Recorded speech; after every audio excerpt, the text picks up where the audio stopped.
एक एच एक T, H T H T, कोई मिस नहीं हुआ, सोचना नहीं पड़ेगा ज्यादा। मीन को हम एक्सपेक्टेड वैल्यू भी बोलते हैं। आई एम श्योर आपकी कंफ्यूजन तब तक खत्म हो चुकी होगी कि प्रोबेबिलिटी डिस्ट्रीब्यूशन आपके सिलेबस से डिलीटेड नहीं है, और अगर है तो ध्यान दीजिए 21 से लेकर 25 तक यानी पिछले 5 साल के अंदर सीबीएसई के हर सैंपल पेपर में इस पर बेस्ड एक क्वेश्चन दिया गया है। वो पांचों क्वेश्चन आज हम डिस्कस करेंगे, जिसमें थर्ड क्वेश्चन में एक नई चीज सीखेंगे और पांचवा तो बहुत ही इंपॉर्टेंट है, ध्यान से समझिएगा। एंड में इनफैक्ट 6th क्वेश्चन और भी एक बताऊंगा एनसीईआरटी एग्जाम्पलर से, जिसमें हम लोग मीन, वेरिएंस और स्टैंडर्ड डेविएशन ये भी डिस्कस करेंगे। तो पहले मीनिंग समझते हैं, प्रोबेबिलिटी डिस्ट्रीब्यूशन आखिर है क्या चीज। तो उसके लिए बड़ा बेसिक एक्सपेरिमेंट लेकर के चल रही हैं। एक कॉइन को टॉस करते हैं तो हम जानते हैं हेड और टेल आता है। इसको अगर दोबारा टॉस कर दिया जाए तो फिर से हेड टेल आ सकता है, यानी 4 पॉसिबिलिटीज हो सकती हैं, head head tail, tail head, tail tail. ये तो हम करते आ रहे हैं, इसी को हम सैंपल स्पेस बोलते हैं। और इसमें हर किसी की प्रोबेबिलिटी कितनी है, 1/4 है, ये भी हम जानते हैं। ओके, अब अगर इसी को मैं एक डिफरेंट फॉर्मेट में लिखूं, यानी मैं पूछूं प्रोबेबिलिटी ऑफ नो हेड्स, अगर एक कॉइन को 2 बारी टॉस किया या 2 कॉइन को एक साथ टॉस करने पर व्हाट इज द प्रोबेबिलिटी कि हेड ना आए, इसका मतलब दोनों टेल होने चाहिए। हम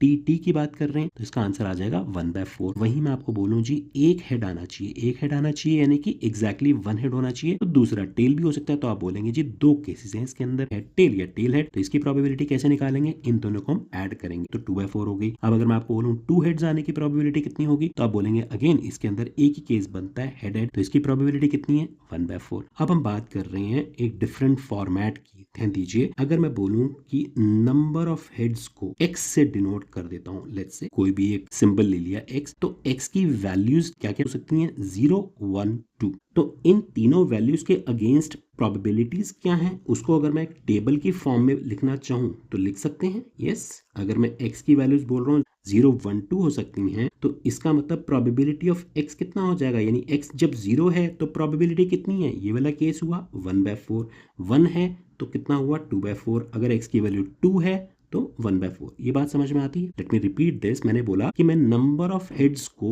x से डिनोट कर रहा हूं, सिंबल दे दिया हमने, नंबर ऑफ हेड्स का मतलब x है, ठीक है, इतना आप समझिए। x की वैल्यूज क्या हो सकती हैं, 0, 1, 2, या तो 0 हेड आएगा, 1 हेड आएगा या 2 हेड्स आएंगे। ये तो हमने देखा ना, 4 केसेस में से यही पॉसिबिलिटीज बनी हमारे पास। 0 हेड आता है तो उसकी प्रोबेबिलिटी कितनी है, 1/4। 1 हेड आने की प्रोबेबिलिटी कितनी है, 2/4। 2 हेड्स आने की प्रोबेबिलिटी कितनी है, 1/4।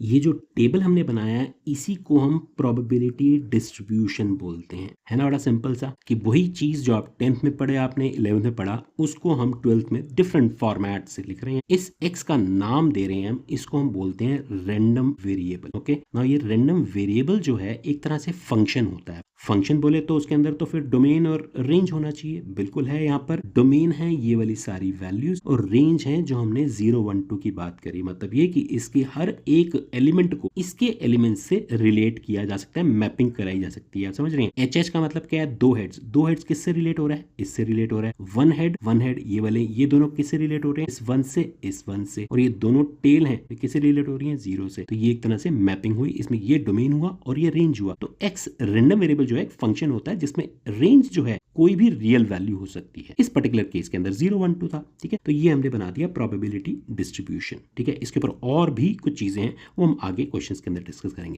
अब देखिए 21 के इस क्वेश्चन में, refrigerator box contains 2 milk and 4 dark chocolates, ठीक है जी। तो यहां से वो बोल रहे हैं 2 chocolates are drawn at random, find the probability distribution of the number of milk chocolates and what is the most likely outcome. चलिए इसको तो बाद में देखते हैं। प्रोबेबिलिटी डिस्ट्रीब्यूशन बनाने के लिए सबसे पहला काम, मुझे रैंडम वेरिएबल x पता चलना चाहिए, यानी उसकी क्या क्या वैल्यूज हो सकती हैं। और यहाँ पर x है क्या, नंबर ऑफ मिल्क चॉकलेट्स। तो पहले तो हम बोलेंगे कि x जो है वो नंबर ऑफ मिल्क चॉकलेट्स को रिप्रेजेंट कर रहा है, जैसे वहां पर नंबर ऑफ हेड्स की बात कर रहे थे हम। अब x अगर हम नंबर ऑफ मिल्क चॉकलेट्स को बोल रहे हैं तो उसकी वैल्यूज क्या क्या हो सकती हैं, 2 मिल्क चॉकलेट में से हो सकता है कोई भी मिल्क चॉकलेट ना निकले, ओके, या फिर हो सकता है एक मिल्क और एक डार्क चॉकलेट निकल जाए, यानी मिल्क तो एक ही निकली, या फिर दोनों ही मिल्क चॉकलेट्स हो जाए। तो x की 3 पॉसिबल वैल्यूज हो सकती हैं। हाँ, अगर ये क्वेश्चन डार्क चॉकलेट का होता तो मैं बोलता 0, 1, 2, 3, 4, वो सारी वैल्यूज ली जाती, ध्यान रखिएगा इस बात को। अब मुझे इसका प्रोबेबिलिटी डिस्ट्रीब्यूशन बनाना है, यानी x इक्वल्स टू 0 पर प्रोबेबिलिटी क्या है वो बतानी है, 1 पे कितनी है और 2 पे कितनी है। तो ये प्रोबेबिलिटीज हम निकाल के इस टेबल में रख देंगे और ये हमारा आंसर हो जाएगा। तो probability of x equals to 0 का क्या मतलब होता है, that no milk chocolate is drawn from this box. तो x इक्वल्स टू 0 यानी probability of dark and dark chocolate.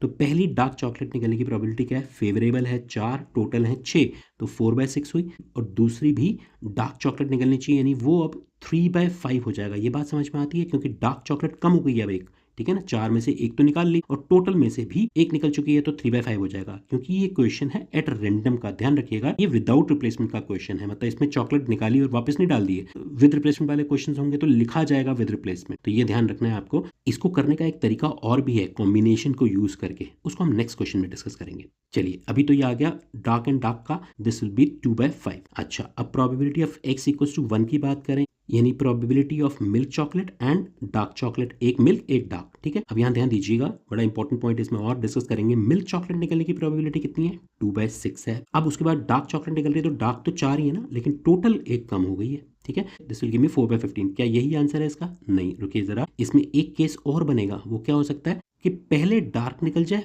फिर मिल्क चॉकलेट निकल जाए, हो सकता है ना, जैसे हमने उसमें HT और TH की बात करी थी, ऑर्डर भी तो मैटर करेगा ना। डार्क चॉकलेट निकलने की प्रोबेबिलिटी क्या है? 4/6 इंटू मिल्क चॉकलेट निकलने की प्रोबेबिलिटी क्या हो जाएगी? 2/5। तो ये दोनों सेम हो गई। ये कितना आया था? 4/15, 4/15 यानी कि 8/15। ये वैल्यूज जो है आप उठा करके यहाँ रख दीजिए, 2/5 और ये 8/15 यहाँ रख दिया। अब हमें ये वाला केस करना है, ठीक है, तो इसको भी देख लेते हैं। Probability of x equal to 2 कितना आ जाएगा? दैट मींस दोनों ही मिल्क चॉकलेट निकलनी चाहिए, तो मिल्क चॉकलेट निकलने की प्रोबेबिलिटी तो 2/6 है, और दूसरी बार भी मिल्क चॉकलेट निकले उसकी प्रोबेबिलिटी 1/5। दिस विल गिव मी 1/15। अब एक बड़ा इंपॉर्टेंट पॉइंट यहाँ पे ध्यान दीजिए, हमने प्रोबेबिलिटी डिस्ट्रीब्यूशन तो बना दिया, ठीक है, ये हमारा आंसर आ गया है। अब इसमें वेरिफिकेशन टूल समझ लीजिए इसको, कि इन सब का सम चेक कर लीजिए 1 के इक्वल होना चाहिए। ऑफ कोर्स, क्योंकि ये पूरा सैंपल स्पेस के इक्वल है ना, हमने सारे केसेस तो ले लिए, और सैंपल स्पेस की प्रोबेबिलिटी हमेशा 1 के इक्वल होती है। तो इन तीनों का सम करना है, तो एक काम कर सकते हैं कि इसका डिनोमिनेटर भी 15 कर लीजिए, यानी कि ऊपर 6 हो जाएगा, 6, 8, 14 और 15, तो 15/15 करेक्ट है इसका मतलब, ठीक है। तो ये हमने बनाया प्रोबेबिलिटी डिस्ट्रीब्यूशन। यहीं से आप क्वेश्चन पूछ रहे हैं, what is the most likely outcome. Most likely outcome का मतलब जिसकी प्रोबेबिलिटी सबसे ज्यादा है, वो कौन सा आउटकम है? ऑफ कोर्स मुझे दिख रहा है 8/15, इसका मतलब एक मिल्क चॉकलेट और एक dark chocolate, that is the most likely outcome. तो ये हमारा सेकंड पार्ट का आंसर हुआ। अब देखिए 22 का ये क्वेश्चन बिल्कुल वैसा ही है जो हमने अभी भी किया, बस इसको करने का तरीका हम कॉम्बिनेशन से कर लेते हैं। ध्यान दीजिएगा, इसमें क्या लिखा है? Bag contains 1 red and 3 white balls, find the probability distribution of the number of red balls if 2 balls are drawn at random from the bag 1/1 without replacement. अब यहाँ क्लियरली मेंशन कर दिया उन्होंने कि विदाउट रिप्लेसमेंट बॉल्स निकाली गई हैं। सबसे पहले तो मैं एक्स की बात करूँ तो क्या होगा? वो एक्स रिप्रेजेंट कर रहा है नंबर ऑफ रेड बॉल्स। जैसे मैंने आपको बताया, सबसे पहले तो हमें एक्स का पता लगना चाहिए क्या है और उसकी वैल्यूज क्या क्या हो सकती है। अब ध्यान दीजिए, 2 बॉल्स निकाली गई हैं, मैक्सिमम रेड बॉल कितनी निकल सकती हैं? 1। ध्यान रखिएगा, ये 2 नहीं हो जाएंगी, ये गलती कर देते हैं बच्चे की, 2 बॉल्स है तो 2 तो आएगा ही आएगा मैक्सिमम, ऐसा नहीं, जितनी मैक्सिमम यहाँ पर है उतनी ही तो निकाल सकते हैं रेड बॉल। तो 1 रेड बॉल मैक्सिमम हो सकती है, और मिनिमम कितनी हो सकती है? 0। तो 0 और 1 दो पॉसिबल वैल्यूज बनती हैं एक्स की, इनका प्रोबेबिलिटी डिस्ट्रीब्यूशन हमें बनाना है। मींस मुझे एक्स की दो वैल्यूज 0 और 1 पे प्रोबेबिलिटी निकाल लेनी है। तो x इक्वल टू 0 पे अगर प्रोबेबिलिटी निकालना है तो हमें, इसका मतलब क्या हुआ? हम इसमें से 2 व्हाइट बॉल्स ड्रॉ कर रहे हैं। इसको कॉम्बिनेशन वाले तरीके से समझते हैं। अगर मैं टोटल केसेस की बात करता हूं तो 4 में से 2 बॉल्स निकलनी है, तो कितने वेज में निकल सकती है? 4C2 वेज में, ठीक है। ये हो गया टोटल केसेस। और फेवरेबल क्या है कि दोनों ही व्हाइट निकलनी चाहिए, यानी 3 व्हाइट में से 2 व्हाइट निकलनी चाहिए। ये हो गया तरीका हमारा कॉम्बिनेशन वाले मेथड से। और इसको सिंप्लीफाई करना तो आप जानते ही हैं, 3C2 का मतलब क्या होता है? 3C1, that is 3/1। तो 4C2 का मतलब हो जाएगा 4/2 इंटू 3/1, ठीक है। This will give me half. अब probability of x equals to 1 की बात करें तो वो कितना होगा? अब हमें यहाँ से एक व्हाइट और एक रेड निकालना है। ध्यान दीजिए, नीचे तो वही केसेस रहने वाले हैं, यानी टोटल केसेस तो चेंज नहीं होंगे ना, हमारे 4C2 ही रहेंगे। ऊपर क्या है? Favourable 1C1। ये बात समझ में आती है कि एक रेड में से एक रेड बॉल निकलनी चाहिए और 3 व्हाइट में से एक व्हाइट निकलनी चाहिए। 1C1 का मतलब 1 होता है और 3C1 का मतलब 3 होता है। तो ये कितना आ गया? 1/2। ऑफ कोर्स ये 1/2 ही आना चाहिए, क्योंकि यही 2 केसेस तो हमारे पास हैं और इनका टोटल सम तो 1 ही होना चाहिए था। ओके, तो ये हमने निकाल दिया probability distribution for this question. और अगर आप चाहें तो इसको बिल्कुल उसी तरीके से कर सकते हैं जैसा पिछले क्वेश्चन किया। Probability of x equal to 0 मतलब दोनों व्हाइट निकलनी चाहिए, यानी पहली व्हाइट निकलने की प्रोबेबिलिटी 3/4, दूसरी व्हाइट निकलने की प्रोबेबिलिटी 2/3। और देखेंगे ये वैल्यू वही आएगी जो हमारी अदरवाइज आई है 1/2 ऑफ कोर्स। और 1 वाले केस में क्या करेंगे हम? एक निकालनी है हमें रेड, तो रेड निकलने की प्रोबेबिलिटी कितनी है? 1/4। और एक निकालनी है व्हाइट, वो हो जाएगी 3/3। रेड निकलने के बाद तो श्योर इवेंट हो गया कि व्हाइट ही निकले। अब इसमें एक चीज जो हमें ध्यान रखनी होती है, जो हमें कॉम्बिनेशन में ध्यान रखने की जरूरत नहीं है, वो क्या? ऑर्डर, कि पहले व्हाइट निकाली 3/4 उसके बाद रेड निकालिए, यानी 1/3। ये बात समझ में आती है। ऐसे केसेस में जब हम कॉम्बिनेशन यूज नहीं करते हैं तो हमें ये ऑर्डर ध्यान रखना पड़ता है, जो यहाँ पर ऑटोमेटिकली मैनेज हो जाता है। ये एडवांटेज है इस मेथड का। एनीवेज, तो ये कैंसिल आउट होकर के आप देखिए इसका आंसर 1/4, 1/4, टोटल 1/2, तो वही तो आया। जैसा आपको सही लगे आप वो वाला मेथड यूज कर सकते हैं। ऑलराइट, तो इस क्वेश्चन में हम समझेंगे mean number of defective items, यानी मीन ऑफ प्रोबेबिलिटी डिस्ट्रीब्यूशन कैसे निकाला जाता है। ध्यान दीजिएगा, क्वेश्चन क्या कह रहा है, mean number of defective items निकालने हैं in a sample of 2 items drawn 1 by 1 without replacement. Clearly mentioned है कि एक अर्न है, 6 आइटम्स है उसके अंदर, उसमें 2 डिफेक्टिव आइटम्स हैं, बाकी of course non defective items होगा इसके अंदर। इसमें से 2 आइटम्स निकाले गए हैं 1 by 1 विदाउट रिप्लेसमेंट। हमें डिफेक्टिव आइटम्स का मीन निकालना है, तो मीन निकालने का पहला काम तो हमें प्रोबेबिलिटी डिस्ट्रीब्यूशन बनाना पड़ेगा। तो प्रोबेबिलिटी डिस्ट्रीब्यूशन कैसे बनाते हैं, सबसे पहले मैंने बताया x यानी रैंडम वेरिएबल पता होना चाहिए, नंबर ऑफ डिफेक्टिव आइटम्स का मीन निकालना है तो वही हमारा रैंडम वेरिएबल हो जाएगा। पहली चीज तो ये, इसका मतलब x denotes number of defective items. अब अगर x की वैल्यूज की बात करें तो सेम 0, 1, 2, ठीक है, या तो नॉन डिफेक्टिव निकलेंगे दोनों के दोनों, यानी कोई भी डिफेक्टिव नहीं निकलेगा, या फिर एक डिफेक्टिव निकलेगा, या फिर दोनों डिफेक्टिव निकलेंगे। बिल्कुल वही कंसेप्ट है। तो अब probability of x equal to 0 की बात करें तो कैसे निकालेंगे, यानी दोनों नॉन डिफेक्टिव होने चाहिए। नॉन डिफेक्टिव है 4, तो पहले नॉन डिफेक्टिव प्रोबेबिलिटी कितनी हुई 4/6, और दूसरा नॉन डिफेक्टिव प्रोबेबिलिटी कितनी हुई 3/5। कम हो जाएगा ना एक, ठीक है, बिल्कुल वही कंसेप्ट जो हम पहले क्वेश्चन में कर चुके हैं। तो ये कितना हो गया, this will give me 12/30। x equal to 1 की बात करें, एक नॉन डिफेक्टिव यानी 4/6 और एक डिफेक्टिव यानी 2/5, ठीक है, एक कम हो गया। अब यहाँ पर हमें ऑर्डर का भी ध्यान रखना होगा, पहले डिफेक्टिव यानी 2/6 इंटू एंड दूसरा नॉन डिफेक्टिव यानी 4/5, 16/30 आ जाएगा, ठीक है जी। और probability of x equal to 2 की बात करेंगे तो यानी दोनों ही डिफेक्टिव है, पहला भी डिफेक्टिव और दूसरा भी डिफेक्टिव, ये आ गया 2/30। तो हमारे पास वैल्यूज कितनी आ गई, ये रख देंगे 12/30 यहाँ रख दिया हमने, दिस गिव्स मी 16/30 एंड 2/30। बस ये चेक कर लीजिएगा, इसका टोटल सम 1 होना चाहिए, ठीक है जी। 28 + 2 30/30, बिल्कुल ठीक है जी। अब देखिए हम बात करते हैं प्रोबेबिलिटी डिस्ट्रीब्यूशन नहीं पूछा उन्होंने हमसे मीन नंबर पूछा है, तो मीन निकालने के लिए हमें ये टेबल बनाना था। अब एक रो और क्रिएट करनी होगी यहाँ पर आपको, वो होगी इन दोनों का प्रोडक्ट, यानी x इंटू px, ठीक है। अब इसका कॉन्सेप्ट आपको समझ में आएगा। सबसे पहले तो इनको मल्टीप्लाई करिए, ये दोनों मल्टीप्लाई करके 0 हो गए, इन दोनों को मल्टीप्लाई करेंगे 16/30 आएगा, इन दोनों को मल्टीप्लाई करेंगे this will give me 4/30। Clear है ये बात, ठीक है। अब ये जो हमने xi pi निकाला है, यानी इन दोनों का प्रोडक्ट, इनका सम जो होता है वही mean of the probability distribution होता है। मैंने क्या बोला कि मीन ऑफ प्रोबेबिलिटी डिस्ट्रीब्यूशन, जिसको हम लोग म्यू से भी डिनोट करते हैं, it is given by summation pi xi या xi pi, कुछ भी लिख दीजिए, इन सबका प्रोडक्ट किया जाता है और इनकी सारी वैल्यूज का सम यानी समेशन वो हमारा मीन होता है। तो इसका टोटल सम कितना हो गया 16 + 4 यानी 20/30, that gives me 2/3। So 2/3 is the mean जो उन्होंने हमसे पूछा था। Alright, तो 24 का एक क्वेश्चन क्या कह रहा है, इसमें देखिए x की डिफरेंट वैल्यूज के लिए probability of x already given है, हमें k की वैल्यू फाइंड आउट करनी है।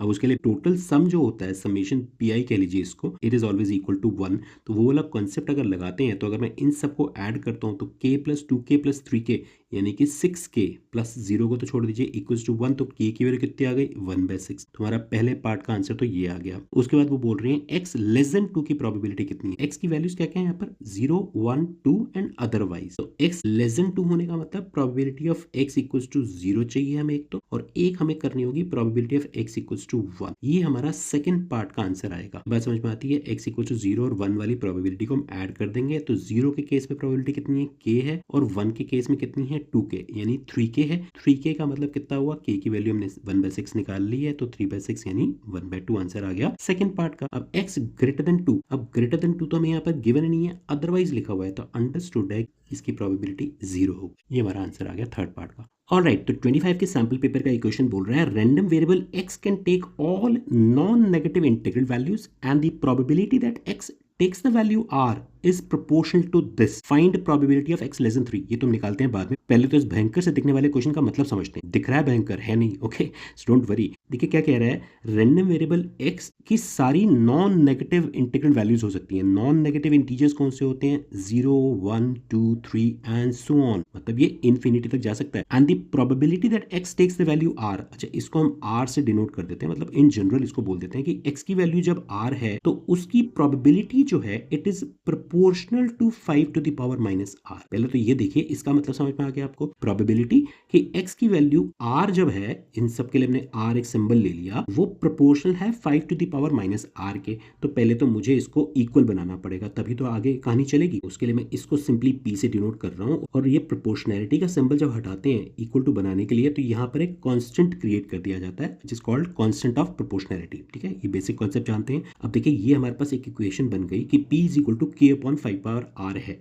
अब देखिए, मुझे ये वाली प्रोबेबिलिटी अगर निकालनी है तो पहले मुझे k की वैल्यू पता होनी चाहिए। उसके लिए हम जानते हैं समेशन ऑफ pi जो होता है वो 1 के इक्वल होता है। pi का मतलब क्या है, r की वैल्यूज डिफरेंट डिफरेंट अगर इसमें पुट करेंगे 0 से लेकर के इन्फिनिटी तक, उन सब का सम 1 के इक्वल है। बात समझ रहे हैं? देखिए यहाँ पर क्या कर रहा हूँ मैं, that is k upon 5 power 0 plus k upon 5 power 1 plus k upon 5 power 2 and so on till infinity is equal to 1। ठीक है, मैंने इस इक्वेशन के अंदर समेशन पी की जगह पर इसके रिस्पेक्टिव वैल्यूज को पुट किया। अब यहाँ पर इसको सिंप्लीफाई कैसे करेंगे, k कॉमन लीजिए। 1/5 पर 0 मीन्स 1 प्लस 1/5 ये आ जाएगा plus 1/5 square and so on till infinity is equal to. तो यहाँ से मैं k की वैल्यू कैसे निकालूंगा, तो मुझे इसका सम निकालना होगा। अब ये आपको 11th क्लास में, आई डोंट नो आपने पढ़ा नहीं पढ़ा, अपेंडिक्स में दे रखा था। ज्योमेट्रिक प्रोग्रेशन थी, वो मेन चैप्टर के अंदर तो नहीं दिया हुआ था, बट ये सम टू इन्फिनिटी एक फॉर्मूला हम लोग यहाँ पर कर लेते हैं। अगर आपने नहीं भी किया 11th में, डोंट वरी, बड़ा सिंपल सा कॉन्सेप्ट है। ये ज्योमेट्रिक प्रोग्रेशन आपको याद है, second term divide by first term, third term divide by second term and so on. GP है ये, इसमें रेशियो कितनी दिखाई दे रही है, 1/5। तो ऐसे केस में जब इनफाइनाइट टर्म्स होती हैं तो उसका फॉर्मूला होता है a अपॉन 1 माइनस r। ये वाला फॉर्मूला लगाया जाता है सम टू इन्फिनिटी टर्म्स का,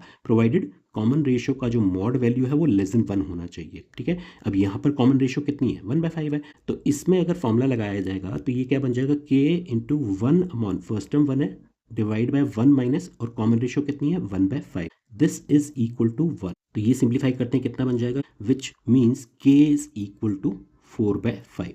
ठीक है, k की वैल्यू निकल गई। अब k निकल गया तो ये निकालना तो कुछ भी मुश्किल नहीं है। अब तो हम जानते हैं ना कैसे निकालेंगे। Probability of x less than 3 का मतलब क्या है, हमें निकालना है probability of x equals to 0 plus probability of x equals to 1 plus probability of x equals to 2। ये तीन केसेस निकालने हैं। x इक्वल्स टू 0 मीन्स यहाँ पर r की वैल्यू 0 पुट करनी है, k upon 5 power 0 plus k upon 5 power 1 plus k upon 5 power 2। k की वैल्यू हम निकाल ही चुके हैं, दैट इज 4/5। ठीक है, तो 4/5 यहाँ पर लिख दीजिए, अंदर कितना बच गया, ये हो गया 1 प्लस 1/5 प्लस 1/25। क्लियर है, इसको हम सिंप्लीफाई कर ही लेंगे, कितना आ जाएगा, तो 124 divide by 125, this is the answer. Alright, तो एग्जाम्पलर का एक क्वेश्चन कह रहा है determine variance and standard deviation of the number of heads in 3 tosses of a coin.